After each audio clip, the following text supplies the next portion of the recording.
जब तक हम भारतीयों की पूंछ में आग न लगाई जाए हमारी आंखें नहीं खुलती। यह बात आज एक बार फिर से हमने खुद साबित कर दी है। कैसे, आप खुद अपनी स्क्रीन पर देख लीजिए।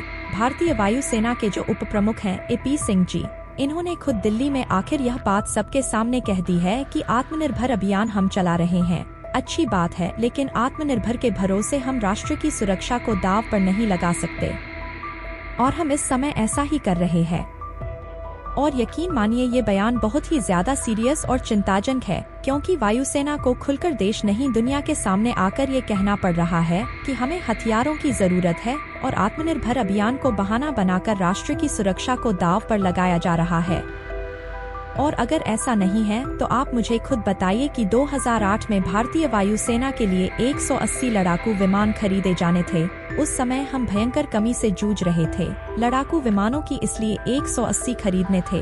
उस समय इनकी कीमत $4 अरब आकी गई थी। लेकिन हुआ क्या? सरकार ने सिर्फ 36 राफेल लड़ाकू विमान फ्रांस से खरीद लिए और कहा कि 180 कभी फिर खरीदेंगे। जी हाँ, कहा 180 की हमें जरूरत थी। कहा हमने खरीदे कितने? 36। उसके बाद सरकार ने क्या किया? इन 180 की संख्या घटाकर 140 कर दी, 140 की घटाकर 114 कर दी। आज की तारीख में हमारी MRFA की यह डील है जिसे 16 साल बीत चुके हैं। आज तक भी हम इस डील को पूरा नहीं कर पाए हैं।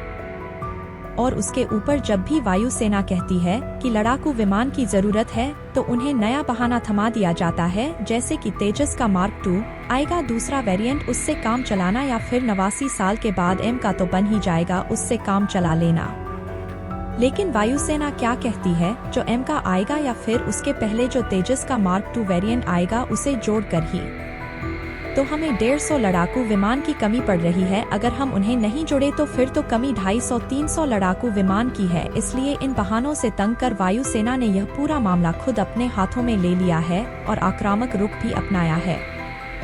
जहां एक तरफ वायुसेना के उप प्रमुख ने दिल्ली में आकर खुलेआम बयान दिया है, वहीं दूसरी तरफ रिपोर्ट आ रही है डिफेंस सोर्सेज के हवाले से कि वायुसेना अब डिफेंस मिनिस्ट्री के ऊपर प्रेशर बना रही है और उन्हें कह रही है कि एटलीस्ट इस डील का जो एक्सेप्टेंस ऑफ नेसेसिटी है इसे आप जल्द से जल्द अप्रूव कीजिए, क्योंकि उसके अप्रूवल के बाद ही जो तमाम लड़ाकू विमान बनाने वाली कंपनियां हैं दुनिया भर की, वो इस डील पर आगे बढ़ पाएंगी। वो देखेंगे कि किस प्रकार की बिड डालनी है, फिर उन बिड को यहाँ पर फाइनलाइज किया जाएगा और एक लड़ाकू विमान प्राइस और उसकी स्पेसिफिकेशन के हिसाब से चुन लिया जाएगा।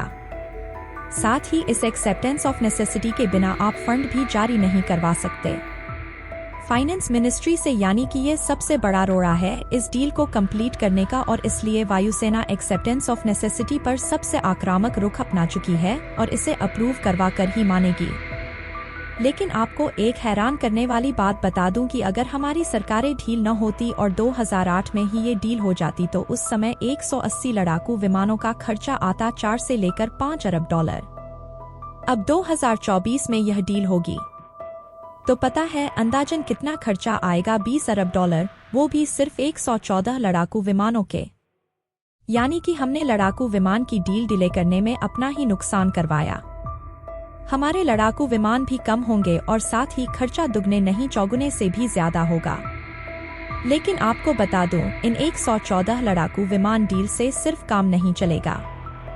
इसके साथ हमें कम से कम 2 फ्लीट स्टेल्थ लड़ाकू विमान की भी चाहिए होगी, क्योंकि एमा को बनने में अब थोड़ा वक्त जरूर लगेगा, क्योंकि सरकार ने उसकी फंडिंग भी डिले करी है, जल्दी से जल्दी जारी नहीं करी। इस वजह से उसमें भी 1-1.5 साल का डिले आपको देखने को मिलेगा।